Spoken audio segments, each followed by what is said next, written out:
Guys আসসালামু আলাইকুম, সবাই কেমন আছেন? আশা করি সবাই ভালো আছেন। এগুলো হচ্ছে পাঙ্কাশ মাছ, বাংলাদেশ থেকে আসছে। বাংলাদেশি পাঙ্কাশ মাছ দিয়ে চিংড়ি মাছ আলুটা ঝোল করবো। দেখেন, এই যে খালি ভর্তি বিসেল আছে, নিয়ে নিলাম। একটা আলু নিয়ে নিলাম, এগুলো একটু তেলে ভাজা নেবো হালকাভাবে।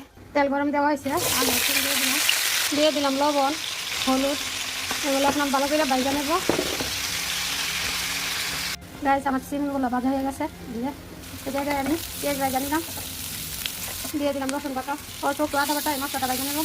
পরিমাণ মতো লবণ, হলুদ, ধনিয়ার পাতি, মরিচের পাতি, একটু পানি দিয়ে মশলাটা কষিয়ে নেব। মশলাটা ভালো করে কষিয়ে নেব। দিয়ে দিলাম মাছগুলো, মশলা কষানো হয়ে গেছে। মাছগুলো কষিয়ে একটু ঝোল দিয়ে মাছগুলো কষিয়ে তারপর চিন দেবো। একটু ঝোল দিয়ে দিলাম, মাছগুলো ভালো করে কষিয়ে নিই, যাতে বাংলাদেশ থেকে আসতে ঠান্ডা হয়ে গেছে। মাছগুলো কষানো হয়ে গেছে, সেগুলো দিয়ে দেবো এখন। সিম আলু মাছ কষানো হয়ে গেছে, ঝোল দিয়ে দেবো। পরিমাণ মতো ঝোল দিয়ে দেবো। ঝোল দিয়ে বসিয়ে দিলাম, লাস্টে ধনিয়া পাতা দিয়ে নামিয়ে নেব। আমার তরকারি রান্না কমপ্লিট, দিয়ে দিলাম ধনিয়া পাতা,